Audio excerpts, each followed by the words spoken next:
नेपाल वैसे तो कई सारी चीज़ों के लिए फेमस है, जैसे कि एवरेस्ट, नदियों की अपनी खूबसूरती, वहाँ के प्यारे लोग और वहाँ की मौसम की खूबसूरती। मगर इन सब के साथ साथ वहाँ एक और चीज़ भी बहुत फेमस है, वो है गांजा। और लगता है आजकल वहाँ के प्रमुख पदों पर शीर्षस्थ लोग भी उसका सेवन कुछ अधिक मात्रा में करने लगे हैं।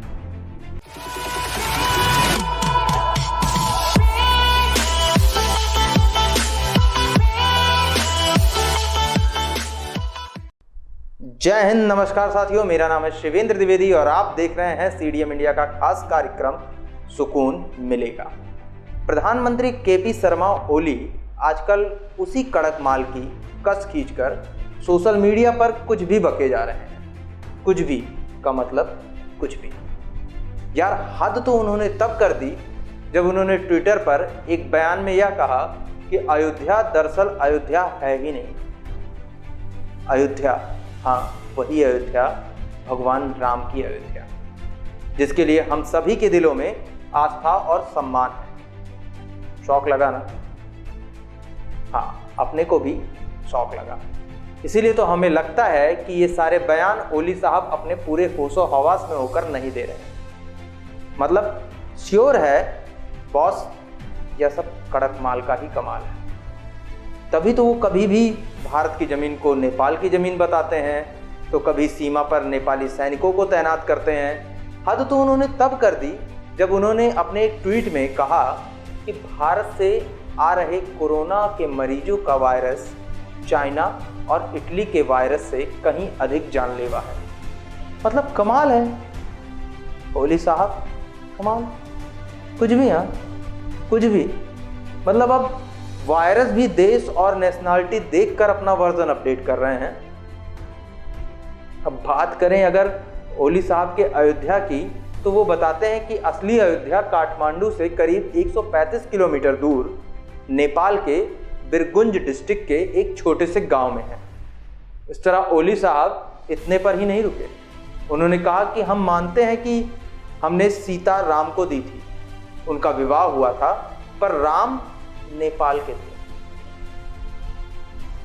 शुक्र है ओली केवल इतना ही बोलकर रह गए, नहीं तो अगर आगे भी वो कहते तो हनुमान जी, सुग्रीव, बाली, जामवंत, विभीषण और रावण सभी को नेपाल की नागरिकता ही दे देते। और तो और लंका और किष्किंधा के लिए कहीं ना कहीं जगह तो अलॉट करवा ही देते। चलिए कोई बात नहीं, पर ओली नेपाल और भारत के रिश्ते के बीच दरार डालने में अपनी तरफ से कोई कसर नहीं छोड़ रहे हैं। उनका मकसद साफ है कि भारत के साथ विवाद करके भारत नेपाल के रिश्तों को खराब किया जाए और पाकिस्तान की तरह चीन की गोद में जा बैठा जाए और फिर चाइनीज चिलम में कड़क नेपाली बूटी का मजा लिया जाए। पर ओली साहब को ये तो पता होना ही चाहिए कि चीन उस चालाक बिल्ली की तरह है जो पहले तो चुपके चुपके बहलाती है, फिर फुसलाती है और आपको अपने ही लोगों से और अपने ही साथियों से अलग करवाती है, फिर आप ही के कटोरे का सारा दूध पी जाती है और जब आप उसे भगाने की कोशिश करते हैं तो वही बिल्ली मौसी आपकी गाल पर पंजा मारकर आपको घायल कर देती है। पर छोड़ो यार, आपको यह समझाने की क्या ज़रूरत कि चीन के हाथों की कठपुतली बनने से दोनों देशों की मुसीबतें ही बढ़ेंगी। तिब्बत की तरह नेपाल को भी चीन हथियाना ही चाहता है। ये सब समझाने का आपको कोई फ़ायदा नहीं। मगर हाँ ओली साहब, आप तो ये भी कह सकते हैं कि चीन भला हम पर कब्जा कैसे कर सकता है, क्योंकि चीन भी तो नेपाल में ही है ना, है ना। अब नेपाल के प्रधानमंत्री चाहे कुछ भी कह लें, उनके इस तरीके के बयानों से भारत और नेपाल का संबंध कभी खत्म नहीं हो सकता, क्योंकि ओली के 2-4 बेतुके बयानों से वहाँ के लोगों के अंदर भारत के प्रति सम्मान में कोई भी कमी नहीं आएगी और ना ही वे लोग अपने पारिवारिक रिश्तों को खत्म करेंगे, जो कि भारत और नेपाल के हजारों लोगों को एक साथ जोड़कर रखता है, और ना ही उन हजारों नेपाली जवानों के दिलों में भारतीय फौज या भारत में काम करने के जज्बे में कमी आएगी। इस तरह के भड़काऊ बयान केवल भारत को उकसाने के लिए दिए जाते हैं, जबकि दोनों ही देशों की जनता अब यह अच्छी तरह से समझ रही है कि वामपंथी कम्युनिस्ट विचारधारा के कारण चीन के इशारे पर ओली ताल से ताल मिला रहे हैं। इन सभी बातों से हमें जो संदेश मिलता है वो ये है कि भारत को अपने सभी पड़ोसी देशों के साथ संबंध और तालमेल पहले से और भी बेहतर करने की जरूरत है।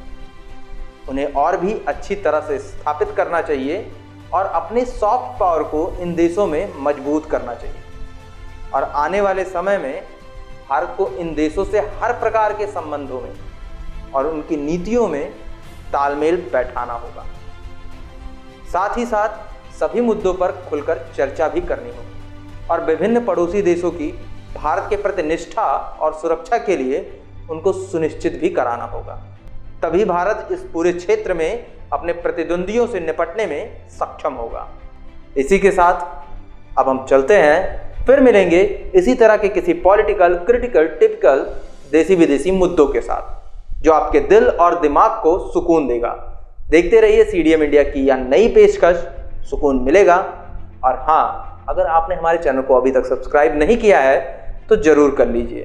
बेल आइकन को भी प्रेस कर दीजिएगा जिससे कि आने वाली सभी वीडियोस की नोटिफिकेशन आप सभी को मिल सके। वीडियो को शेयर कीजिएगा, वीडियो पर कमेंट भी कीजिएगा, ये सब फ्री है। अपना ख्याल रखिएगा, तनाव से दूर रहिएगा, अच्छा सोचिएगा, अच्छा करिएगा। जय हिंद, वंदे मातरम।